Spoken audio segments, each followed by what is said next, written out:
추석 연휴는 잘 보내고 계신지요? 이미 친척 집에 다녀오신 분들도 계실 거고, 또 오전 예배 마치고 또 출발하시는 분들도 계실 겁니다. 뿐만 아니라 또 다른 가족들이 집에 와서 또 시간을 보내고 계신 분들도 있으리라 생각이 됩니다. 이제 명절이 되고 이런 시기가 되면 대부분 우리 대한민국의 가족들은 모입니다. 근데 요즘은 또 집에 모이기보다 이제 다른 지역에 여행을 간다거나 가족끼리 또 해외여행을 가는 가족들도 많이 생긴 것 같습니다. 그래서 요즘 관광지를 둘러보면 열의 아홉은 이런 게 있습니다. 스탬프 투어라는 게 있거든요.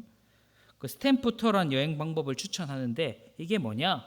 거기 있는 관광 명소마다 도장을 준비해서 이 어떤 일지 판에 내가 여기를 들렀다 하는 인증을 하는 도장을 찍어서 이 도장판을 완성하는, 그래서 이 여행을 더 혹시 몰랐던 관광 명소도 가보게 하고, 또 이것들을 잘 모으면 그 이제 지역에서 상품을 준다거나 아니면 사은품이나 기념품을 주는 경우도 있습니다. 저희 김해도 그런 게 있긴 있더라고요. 자, 이런 것들이 이제 여행자로 하여금 더 풍성하게 여행을 할 수 있도록 하고, 잘 모르는 그곳에서도 여행을 잘 할 수 있도록 도와줍니다. 성경도 하나님의 말씀도 이 히브리서 11장도 비슷합니다. 우리는 지난주부터 나의 믿음 일지에 믿음의 도장을 찍어 내려가고 있습니다. 지난주에는 이제 확신의 도장 그리고 인정의 도장을 찍었다면, 오늘 또 새로운 도장을 몇 가지 찍어 보려고 합니다. 우리가 믿음의 싸움을 싸울 때 그 믿음의 싸움 때문에 지쳐가는 그 그리스도인들, 믿음의 삶을 살아내기가 힘들어 낙심한 신자들, 곧 이 시대를 살아가는 우리들에게 히브리서 11장은 이미 우리에게 하나님이 주신 그 믿음이 어떤 믿음인가, 또 우리가 살아내야 할 그 믿음이 어떤 믿음인지를 계속해서 이야기합니다. 특별히 그 믿음을 살아냈던 사람들의 이야기로 말이죠. 우리가 처음 살아내고 아무도 살아내지 못했던 그런 이야기가 아니라, 이미 우리의 믿음의 선진들이, 믿음의 허다한 증인들이 그 믿음을 살아냈고, 그 살아낸 믿음을 우리가 가지고 있다는 사실을 이 히브리서 11장을 통해 계속해서 이야기하고 있는 것이죠. 오늘 이 시간을 통해서 믿음의 도장을 하나씩 찍어 나가면서 그 하나님이 주시는 그 믿음, 우리가 가진 그 믿음 안에서 진정한 기쁨과 참 평안을 누리는 우리 모두가 되었으면 좋겠습니다. 첫 번째입니다. 첫 번째인데 오늘 세 번째 도장입니다. 지난주에 이어서 나의 믿음 일지에 이 찍어 내려가야 할 이 세 번째 도장은 인내입니다. 인내하는 믿음이죠. 오늘 본문에는 아브라함과 그 가족들, 그 믿음의 족장들의 이야기가 소개되고 있습니다. 이 이야기를 통해 인내하는 믿음이 무엇인가를 이야기하는데요. 먼저 히브리서 11장 13절은 그들의 삶을 이렇게 묘사합니다. 함께 읽어보겠습니다. 시작. 이 사람들은 다 믿음을 따라 죽었으며 약속을 받지 못하였으되 그들은 멀리서 보고 환영하며 또 땅에서는 외국인과 나그네임을 증언하였으니. 아멘. 그들의 삶의 특징을 살펴보면 세 가지로 나눌 수 있습니다. 첫 번째가, 먼저 그들은 죽을 때까지 약속된 것을 받지 못했습니다. 하나님의 약속을 믿었는데 그 믿은 것, 그 내용을 믿었지만 실제로 그 보상, 약속된 바를 받지 못한 사람들이었다라는 것이죠. 당연히 우리가 무언가 보상이 있고 내 눈앞에 보이는 게 있으면 더 잘 믿을 수 있을 겁니다. 우리 마음에서는. 그러나 이들은 우리보다 먼저 살았던 이 믿음의 선진들은 그것이 없었지만, 하나님의 약속된 바가 눈앞에 나타나지 않았지만, 받은 것이 없었지만 그 믿음을 지켜나갔다라고 이야기하는 것이죠. 즉 하나님이 약속하신 그 바라는 것들의 실상을 바라보며 살았습니다. 그것은 아브라함과 하나님께서 그의 가족들에게 주신 그 약속의 땅에서 셀 수 없는 수많은 자손, 나라를 이루고 민족을 이루는 것입니다. 근데 우리가 잘 알다시피 아브라함이 죽을 때 한 나라가 이루어졌습니까? 그렇지도 않죠. 한 민족이 이루어졌습니까? 그렇지 않습니다. 그러나 아브라함은 죽을 때까지 그 하나님이 약속하신 바를 붙들고 살아갔습니다. 인내함으로 하나님께서 언젠가 이것을 이루어 주실 거라는 그 믿음으로 산다는 것은 이 아브라함처럼 믿음으로 죽음을 맞이한다는 것입니다. 단순히 믿음으로 살아간다는 것은 사는 동안 무언가를 얻는 것이 아니라 그 믿음으로 죽어가는 일까지가 믿음의 삶이라는 것이죠. 다음 특징으로는 그들은 약속된 것을 멀리서 보고 환영했다. 조금 쉽게 표현하면 기대하고 기다렸다라는 뜻입니다. 아브라함과 그의 가족은 하나님의 약속을 받지 못했습니다. 쉽게 말해서 온전히 누리지 못했습니다. 그러나 그들은 그 믿음으로 그것을 받을 것만으로도 만족하고 기뻐하고 즐거워했습니다. 그리고 그것이 온전히 이루어지는 그 날을 기대하고 고대했습니다. 그들은 받지 못했고 누리지 못했지만 약속의 땅을 바라보았고 그 약속의 땅을 기다렸고 기대했습니다. 그 약속이 주는 그 풍성함 그것만으로 만족하며 믿음의 삶을 살았던 것이죠.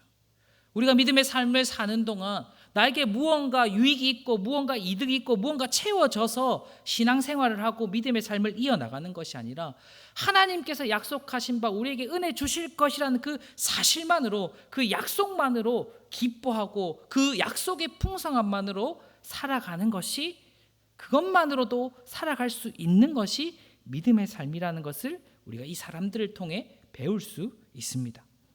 그리고 세 번째는 그들은 외국인과 나그네와 같은 삶을 살았습니다. 아브라함은 자신을 이 땅의 나그네요, 거류하는 자, 그냥 지나가는 사람이다, 순례자다라고 자신을 계속해서 이방 사람들에게 소개합니다. 이 땅의 삶은 영원한 하나님 나라로 가는 길에 잠깐 머무는 순간임을 그는 알았고 그렇게 살아갔습니다. 그렇기에 아브라함은 이 땅에 소망을 두지 않고 하나님의 영원한 나라, 그 천국을 고대하며 살았던 것이죠. 내가 그 천국 들어갈 날을 기다리고 인내하며 살았습니다. 아브라함은 자신이 살던 그 원래 고향 갈대아 우르가 아닌 신자들의 참 고향 하나님 백성이 들어가야 할 본향 천국을 바라보며 나아갔습니다. 결국 그들의 삶을 한마디로 요약하면 기다림, 곧 인내하는 삶이었습니다. 그들의 삶을 여러 단어로 표현할 수 있겠지만 그들의 삶의 가장 중요한 그 믿음은 인내하는 믿음, 그 하나님의 때와 하나님의 약속을 기다림으로 살아가는 그 믿음이었습니다. 그러니 믿음으로 산다는 것은 인내를 요구하는 것이죠.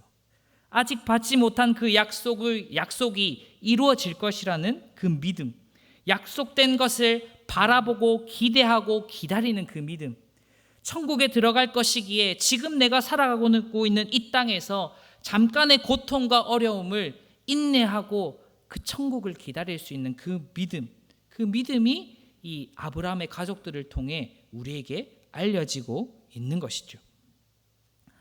우리가 여행에 여러 가지 묘미가 있고 다 목적이 있겠지만 여행에서 특별히 저는 여행을 갔을 때 제일 중요한 게 뭐냐? 맛있는 음식을 찾아 사 먹는 입니다. 그것만큼 여행의 재미를 풍성하게 해주는 게 없는 것 같습니다. 그러니까 맛집을 방문해서 맛있는 것을 사 먹어 보는 것이죠. 근데 꼭 다 그렇겠지만 맛집을 가면 어떻습니까? 항상 줄을 서 있습니다. 그걸 못 참는 사람은 그냥 옆에 다른 집을 가기도 하고 어떻게든 이것을 먹어보고자 하는 그 맛을 꼭 내가 맛보아 알고 싶다 하는 사람은 그것이 30분이든 1시간이든 2시간이든 기다리는 것이죠. 그나마 2시간은 좀 나은 것 같습니다. 그 제주도에 가면 한 돈가스 집이 처음에 이 제주도에 오픈을 했을 때 그 전날 이제 밤 11시부터 앞에 캠핑 의자나 돗자리를 펴고 그 다음날 점심 장사를 기다리는, 거의 12시간 가까이를 그 앞에 줄을 서서 그 돈가스 하나를 먹기 위해 기다리는 사람들이 한두 명이 아니라 수백 명이 있었습니다. 그래서 그 12시간을 조금 늦게 오는 사람은 조금 이제 아침에 가면 자리가 있겠지, 새벽 6시쯤 가면 자리가 있겠지 하고 갔는데, 너무 길어서 포기하는 사람들, 그래도 기다려보자 하고 기다렸다가 못 먹고 돌아가는 사람들도 많았습니다. 그 돈가스 하나 맛보려고 그 어려운 기다림을 감수하고 인내하는 것이죠. 그렇다 해서 그 인내가 마냥 쉬운 것은 아니지 않습니까? 특별히 지금 이 히브리서 편지를 받아보는 그 낙심한 그리스도인들에게 인내와 기다림은 더더욱 쉬운 일이 아닐 것입니다. 지금 당장 내 눈앞에 신앙의 위기가 닥쳤고, 지금 내 눈앞에 내가 하루하루를 살아가는 것이 너무나도 힘든데 갑자기 인내하라니요. 그러나 그 인내가 주는 우리가 무엇을 기다리는가에 따라서 그 인내가 주는 풍성함이 달라지기 때문입니다. 우리가 지금 당장에 내 문제가 해결되기를 바란다면 문제가 해결될 때까지 우리는 아무런 평안도 기쁨도 찾을 수 없습니다. 하지만 우리의 삶의 여정이, 우리가 살아가는 모든 그런 순간순간이 그 어떤 문제를 해결하는 그 삶이 아니라 천국을 바라보는 삶, 하나님께서 약속하신 그 약속의 말씀을 붙들고 그것을 바라보는 삶이라면 그것으로 인해 인내할 수 있고 그것으로 인해 천국을 기다릴 수 있는 것이죠. 지금은 어쩌면 너무나도 힘든 삶일지라도 우리에게 주어질 그 너무나도 풍성한 그 천국의 기쁨이 우리를 기다리고 있기에 잠깐의 이 순간을, 이 인생을 기다릴 수 있는 것입니다. 오늘 본문은 지쳐서 믿음의 삶을 주저하는 이들에게, 세상 가운데 내던져진 그리스도인들에게, 곧 이 시대를 살아가는 우리들에게 인내의 삶을 격려합니다. 우리에게 주어진 삶은 현실이라는 이 막막함이 아니라 다가올 하나님 나라를 기대하고 고대하는 삶이며, 영광스러운 현재가 아니라 영광스러운 그 미래를 향한 인내의 삶이라는 것을 알려줍니다. 그리고 확실하고 분명한 소망으로 말미암는 기쁨이 있고 행복이 있는 삶임을, 그리고 천국의 소망을 둔 나그네의 삶임을 오늘 본문이 이야기하는 것이죠. 그렇게 우리가 직면한 모든 어려움에 매이지 않을 수 있습니다. 그렇게 우리가 이 현실에 집착하지 않고 믿음의 삶을 살아갈 수 있는 것이죠. 사랑하는 기쁜 가족 여러분, 믿음의 삶을 산다는 것은 곧 이 땅의 삶을 인내하는 것입니다. 다가올 천국을 위해, 우리가 들어갈 천국을 기대하고 소망하며 기꺼이 죽음을 맞이하는 삶인 것이죠. 막막한 현실 가운데서도 믿음의 삶을 포기하지 않고 천국의 삶을 살아가며 천국 소망으로 인내의 삶을 살아가는 우리 모두가 되기를 간절히 소원합니다. 두 번째는 네 번째 믿음의 도장, 희생입니다. 오늘 본문은 인내하는 믿음에 대하여 이야기하면서 아브라함과 이삭의 이야기를 소개합니다. 우리가 잘 아는 이야기죠. 하나님께서는 아브라함의 인생의 가장 절정기, 가장 행복하고 모든 걸 다 가진 듯한 그때에 아브라함을 부르십니다. 부르셔서 내 아들, 내 사랑하는 독자 이삭을 번제로 드리라 말씀하시죠. 그렇게 해볼래가 아니라 해야 한다, 드려야 한다 명령하셨습니다. 혹자는 이 시험을 보고 살인을 명령하는 하나님이라니 말도 안 된다 이야기하지만, 하나님 입장에서 이 시험은 아브라함으로서 인간이, 하나님의 백성이 하나님을 더욱 신뢰케 하기 위한 하나님의 훈련이고 과정인 것이죠. 하나님께서는 이 시험을 통해 종종 이해하기 어렵고 희생을 치러야 할 때 그 속에서도 하나님의 선하심과 지혜, 그 계획을 신뢰할 수 있도록 훈련시키는 것입니다. 아브라함은 하나님께서 이삭을 번제로 드리라 하신 일, 도무지 이해도 되지 않는 이 상황, 혼란스러운 상황에서도 기꺼이 하나님 앞에 이삭을 희생함으로 자신의 믿음을 증명했던 것입니다. 하나님의 명령을 들었을 때 아브라함의 심정이 어떠했겠습니까?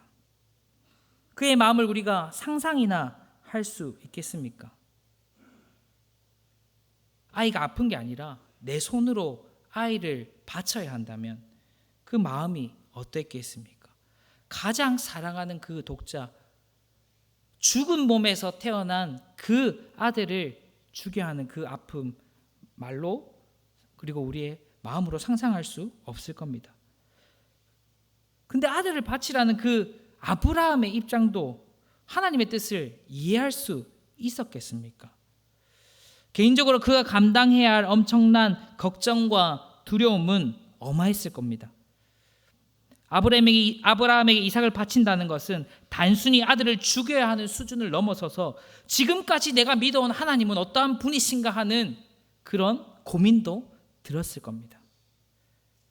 그러나 아브라함은 하나님께서 분명 이삭을 통해 하나님의 나라와 민족을 이루실 것이라 약속을 하셨기 때문에 그는 이를 믿음으로 지금까지 달려왔기 때문에 갑자기 이삭을 제물로 바치는 이 상황이 더더욱이 혼란스러웠을 겁니다.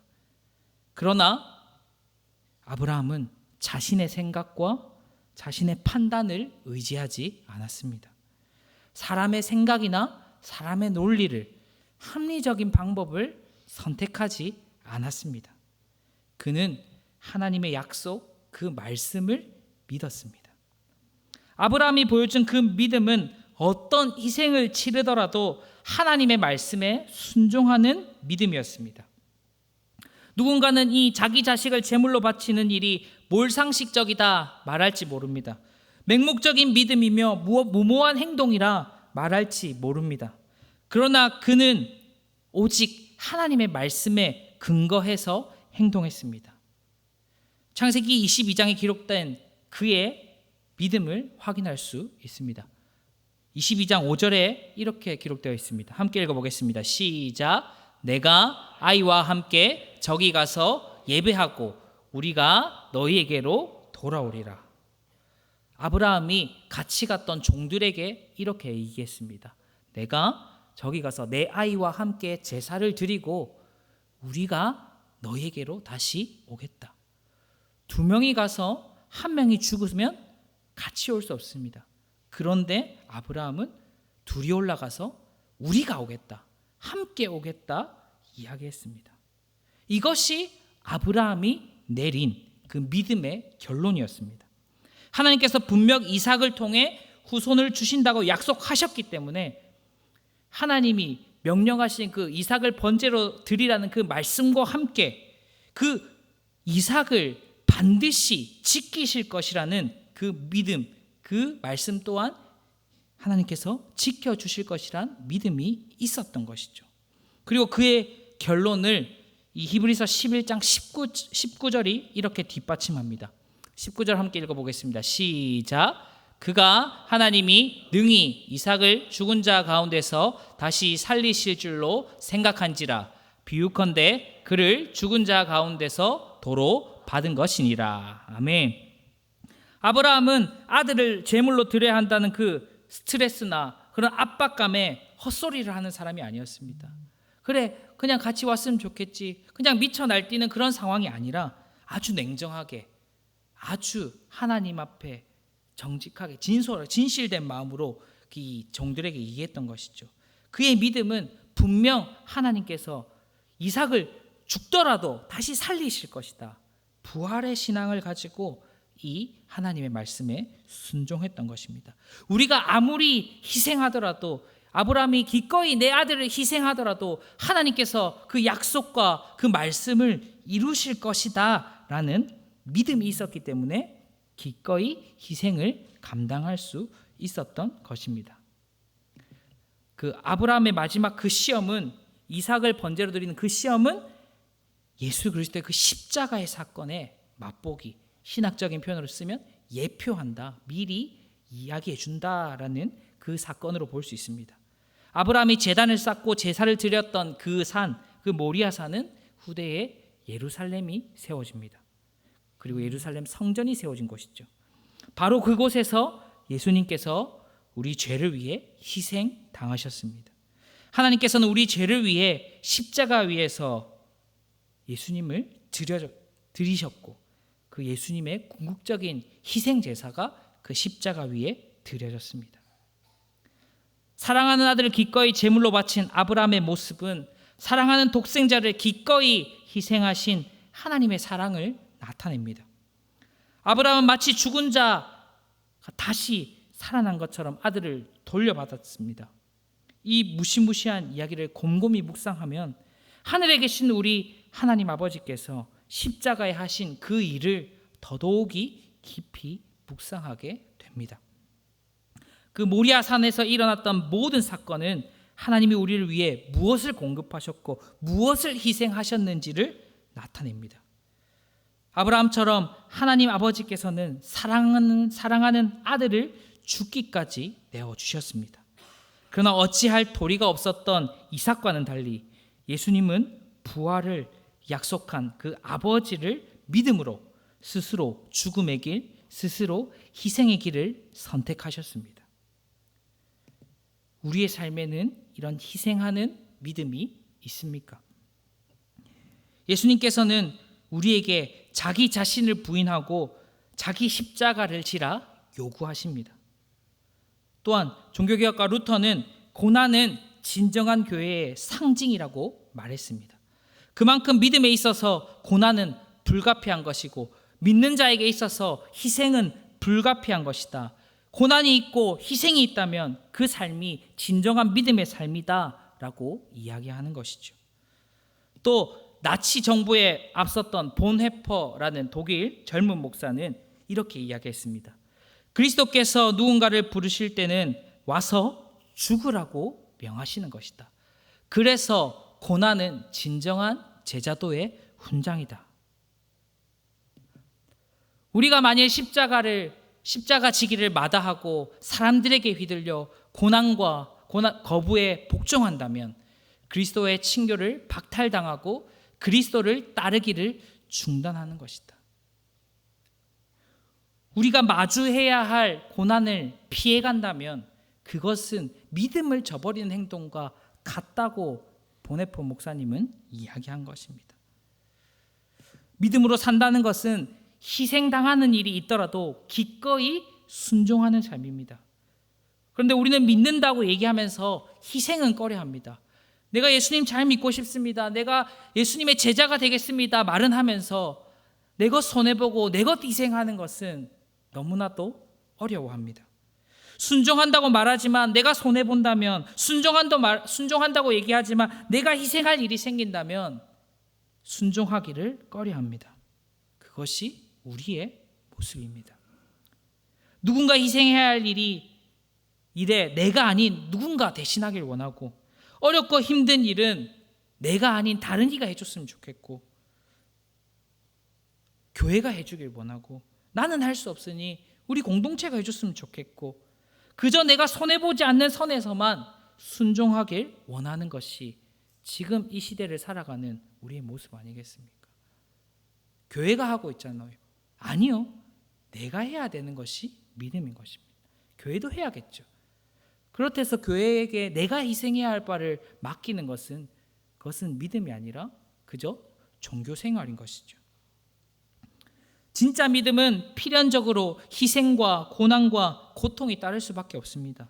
기꺼이 희생을 택하고 순종하는 믿음이야말로 하나님께서 기뻐하시는 믿음의 삶입니다. 히브리서 기자는 아브라함의 이 희생하는 믿음이 이 이야기를 통해 낙심하고 지친 그리스도인들에게 여러분이 가진 그 믿음, 세상 속에서 고난받고 있는 그 믿음, 고통받고 기꺼이 희생을 감당하고 있는 그 믿음 가짜 아닙니다. 진짜 믿음입니다. 그러니 그 믿음 포기하지 마십시오 하고 계속해서 격려하고 권면하고 있는 겁니다. 우리는 고난이 오고 고통이 오고 힘들면 조금 내려놓고 싶습니다. 포기하고 싶습니다. 숨고 싶습니다. 잠깐 쉬고 싶습니다. 그러나 오늘 말씀은 얘기합니다. 그게 진짜라니까. 그게 진짜니까 조금 더 인내하고 조금 더 기다리고 조금 더 희생하고, 그것이 진짜 믿음이다. 그렇게 한번 계속해서 살아보지 않겠나 하고 하나님께서 우리에게 말씀하시는 것이죠. 사랑하는 기쁜 가족 여러분, 삶이라는 이 믿음의 경주 가운데 고난을 겪고 계십니까? 너무나도 희생을 많이 해서 더 이상 희생할 것이 없게 너덜너덜한 그런 모습으로 살아가고 계십니까? 그것 때문에 지금 내가 살아가고 있는 이 믿음의 삶을 포기하고 싶지는 않으십니까? 잠깐이나마 내가 예수님을 안 믿었다 하면 그런 생각하고 계시지는 않으십니까? 이 내 신앙생활 때문에, 교회에 오는 일 때문에 내 것 잠깐 희생하는 그 일이 너무나도 아깝게 느껴지시지는 않으신지요? 그때마다 오늘 말씀을 기억하셨으면 좋겠습니다. 우리의 것을 희생하고 내어드리는 그것이 나의 진짜 믿음이라는 사실을, 믿음의 삶에는 필연적으로 희생이 따를 수밖에 없습니다. 아니, 희생을 선택하는 것이 진짜 믿음의 삶입니다. 우리가 수많은 기도를 하다 보면, 아니면 뭔가 인생의 어떤 결정의 순간에 보면 너무나도 많으면 그러니까 선택할 게 너무나도 많으면 크게 고민할 거리가 없습니다. 그런데 꼭 고민하다 보면 뭔가 마음에 드는 한두 개가 남습니다. 그 둘 중에 하나를 선택해야 되는 그 상황. 여러 개가 있을 수도 있겠지만, 그런데 우리는 어떠냐면 내가 조금 더 편하고, 내가 조금 더 기쁘고, 내가 조금 더 괜찮은 그런 것에 마음이 끌립니다. 그런데 많은 사람들이, 그리고 많은 목사님들이, 그리고 많은 믿음의 선진들이 그렇게 얘기합니다. 내가 가장 많이 희생할 수 있는 곳이 하나님의 부르심이다. 그것이 믿음의 삶이다.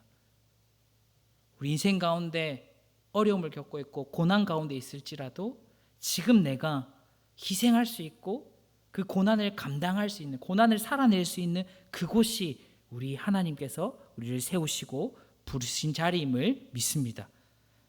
우리 모두가 그곳에서 하나님의 그 부르심을 감당하는 은혜가 있기를 소망합니다. 그리고 더 나아가서 하나님께서 분명 그곳에서 그 믿음의 삶을 감당할 수 있는 은혜, 우리가 넉넉히 이겨낼 수 있는 그 시험만 허락하실 줄 믿습니다.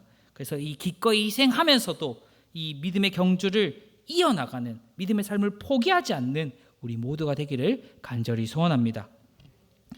자, 5번째 믿음의 도장, 열망입니다. 이 열망은 쉽게 말해서 열렬히 바라다, 뜨겁게 바라다, 간절히 바라다라는 뜻의 단어입니다. 우리가 간절히 바라는 바가 무엇인가가 우리의 믿음의 모습이라는 거죠. 우리가 무언가를 믿는다는 것은 무언가를 간절히 바라고 있다라는 것입니다. 돈을 간절히 바라는 사람은 돈을 믿는 사람입니다. 그럼 반대로 얘기하면 하나님을 간절히 바라는 사람이야말로 하나님을 믿는 사람이겠죠. 그래서 무엇을 열망하는가, 무엇을 간절히 바라는가는 우리의 삶의 모든 부분을 바꾸어 놓습니다. 그렇다면 우리는 무엇을 열망하고 살아가고 있습니까? 이 시대를 살아가는 우리는 무엇을 열망하고 살아가야 하겠습니까? 오늘 본문에 등장하는 이삭과 야곱과 요셉은 무엇을 열망하고 살았습니까? 그들이 무엇을 열망하고 살아갔는지 그들의 마지막을 보면 우리는 알 수 있습니다. 먼저 그 이삭의 마지막 축복을 보면, 이삭은 그의 자녀들 야곱과 에서가 하나님을 믿음으로 말미암아 그 하나님의 뜻과 계획, 그리고 하나님이 주시는 복과 유익이 무엇인지 깨닫고 그것을 얻게 해달라고 축복합니다. 이삭은 야곱과 에서의 번영과 행복을 기도하지만 결국의 마지막에는 하나님의 말씀을 따라 하나님이 주실 그 축복을 기대하고 그 하나님의 계획을 믿는 자가 되길 축복합니다. 우리가 한번 이삭의 입장에 한번 되어봅시다. 아무리 내가 믿음이 있는 한들, 아무리 신앙생활이 긴 연수를 가지고 있다 한들 죽음을 마주할 때 우리는 언제나 두려움이 있습니다. 그리고 죽음을 마주하게 되면 자연스럽게 이 땅의 삶을 생각하기 마련입니다. 그래서 내 자녀는 이렇게 살았으면 좋겠고, 이렇게 안 살았으면 좋겠고, 이건 잘 됐으면 좋겠고, 이건 못했으면 좋겠고, 이런 건 안 했으면 좋겠고, 이런 말들이 자연스럽게 나오는 것이죠. 그 사람이 어떻게 살았는가에 따라서 이 마지막 한마디가 달라집니다. 결국 그 마지막 한마디가 그의 인생인 것이죠. 그래서 수많은 그 믿음을 지켜나갔던 우리의 믿음의 선배들은 다른 이야기 잘 안 하십니다. 예수 잘 믿어야 된다. 다른 거 다 필요 없다. 예수 잘 믿어야 된다. 그것처럼 이삭의 마지막 유언도 하나님 잘 믿어야 된다. 하나님의 계획을 믿고 하나님의 계획을 순종해야 한다. 그렇게 축복했던 것이죠. 야곱은 요셉의 두 아들인 므낫세와 에브라임을 축복할 때 의도적으로 에브라임을 먼저 축복합니다. 므낫세가 형이고 에브라임이 동생이었는데 말이죠.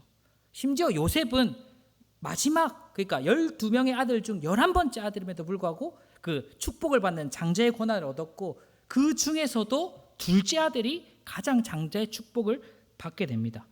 이는 하나님의 축복과 하나님의 계획은 인간의 혈통이나 인간의 방법으로 되어지는 것이 아니라 그 하나님의 은혜로 하나님으로부터 온다는 사실을 야곱이 알았고, 그 요셉의 아들들 통해 기도했고 축복했던 것이지요. 또한 요셉도 자신과 자신의 형제들은 애굽에서 죽을 것이지만 이 우리의 미래의 세대, 우리의 자손들은 분명 출애굽하여 그 아브라함의 하나님, 이삭의 하나님, 야곱의 하나님이 약속하신 그 약속의 땅에 들어갈 것임을 믿었고, 그래서 자신의 유골, 자신의 시신을 그 가나안 땅에 안치해 달라고 마지막 유언합니다. 이 말은 무슨 말입니까? 분명 하나님께서 나는 지금 죽지만 하나님의 약속은 영원히 그곳에서 하나님께서 이루실 것이라는 그 믿음이 있었기 때문이죠. 그리고 그것을 나 혼자 간직하는 것이 아니라 나의 자손에게 전달하는 것이죠. 즉 내가 하나님을 열망한다면 우리의 가족이, 내 자녀가, 나와 상관 있는 모든 이들이 함께 하나님을 열망하고 하나님을 간절히 바라도록 가르치는 일, 그것이 이 믿음의 족장들이 해왔던 일인 것입니다. 결국 이 세 족장이 죽음을 마주하는 순간까지도 열망했던 것은 그 하나님의 계획이 이루어지는 것과 그 계획에 내가 참여하는 것, 더 나아가 우리의 자손들이 그 믿음을 이어받아서 살아가는 것, 그것을 열망했습니다. 그들의 열망은 자신들의 삶을 넘어서 자신의 죽음 이후에도 그 후손들에게 이어지길 소원했습니다. 그렇다면 우리는 무엇을 열망하며 살아가겠습니까? 이 시대를 살아가는 우리는 어떤 일을 해야 할까요? 우리의 삶이, 그리고 나를 넘어서서 우리의 자녀들과 교회 가족과 그리고 식구들을 위해 우리는 어떤 열망을 품고 살아가야 할까요? 먼저는 우리 모두가 복음을 믿는 믿음으로 구원받는 일에 집중해야 합니다. 하나님을 아는 일에 우리가 간절히 바라고 간절히 나아가야 되는 것이죠. 세상의 번영, 세상의 성공, 세상의 소유를 바라는 것이 아니라 하나님을 소유하는 것, 하나님의 소유가 되는 것에 우리의 모든 그 간절함이 들어가야 되는 것입니다. 우리의 자녀들과 우리의 공동체가 참 그리스도인이 되도록 기도하고 힘써 열망해야 하는 것이죠. 그 열망은 자연스럽게 나의 삶과 나의 기도를 바꾸게 되고 나의 공동체를 변화시켜 나갈 것입니다. 주님의 뜻을 열망하는 자들이 다른 이들로 하여금 예수님을 더욱 가까이 할 수 있도록 돕고 그들로 하여금 믿음의 삶을 살아갈 수 있도록 도와야 하는 것, 그것이 지금 내가 하나님을 열망하고 있다라는 증거가 되는 것입니다. 내가 진정으로 하나님을 열망하고 있고 간절히 바라고 있다면 나뿐만 아니라 내 주위에 있는 모든 이들이 하나님을 열망하고 함께 믿음 안에서 자라가기를 기대하고 소망하는 믿음, 그 믿음으로 살아가는 것이죠. 사랑하는 기쁜 가족 여러분, 우리가 무엇을 열망하느냐? 우리의 삶을 결정짓습니다. 믿음의 족장들이 죽음 앞에서도 복음을 열망하고 하나님을 열망했듯이 히브리서 기자도 낙심한 그리스도인들에게 그리고 우리들에게 죽기까지 복음을 간절히 바라고 하나님을 간절히 열망하며 살아가기를 권면합니다. 세상의 것, 세상의 욕심을 두는 그런 삶이 아니라 하나님을 열망하는 삶, 오직 주님만 열망하는 삶, 하나님의 놀라운 믿음의 그 뜻에 참여하는 그 믿음의 삶을 살아가길 바라는 것이죠. 말씀을 맺도록 하겠습니다. 우리는 그 나의 믿음 일지라는 그 믿음의 도장을 하나씩 모아가고 있습니다. 확신과 그리고 인정과 그리고 인내와 희생과 열망. 우리에게 주어진 그 험난한 믿음의 경주 속에서 이 믿음의 경주를 넉넉히 감당하기 위해 우리가 가지고 있는 그 믿음이 얼마만큼 위대한 믿음이고 또 우리가 이 믿음으로 어떻게 살아갈 것인가를 히브리서 11장은 계속해서 이야기하는 것이죠. 낙심하고 지쳐서 믿음의 삶을 포기하고 싶은 이들에게 인내하는 믿음으로 이 땅에 나그네 된 삶을 살라고, 본역에 이르기까지 인내하는 삶을 살라고 격려합니다. 아브라함의 믿음처럼 자기 십자가를 지고 예수님의 뒤를 따라 기꺼이 희생을 선택하는 그 믿음으로 세상 앞에 당당히 맞설 것을 격려합니다. 마지막으로 우리가 죽기까지 열망해야 하는 것, 세상이 아닌 오직 복음, 하나님의 말씀, 하나님의 약속임을 믿고 세상에 미련 두지 않기를 격려합니다. 우리가 고난을 마주하고 어려움 속에 있을 때, 우리의 믿음을 잠깐은 내려놓고 싶을 때 우리의 믿음이 그만큼 연약하지 않다는 사실을 우리는 알아야 합니다.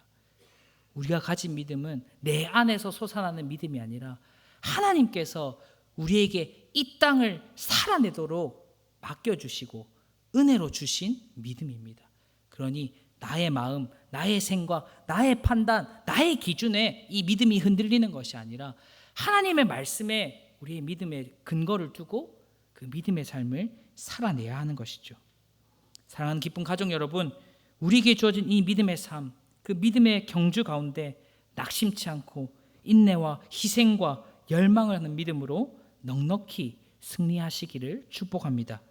그리고 이 삶 가운데 예수 그리스도를 따르기를 결단하고 그 믿음으로 말미암아 포기하지 않는 인생, 하나님 안에서 승리하는 인생 되시기를 간절히 소원합니다. 아멘. 기도하겠습니다.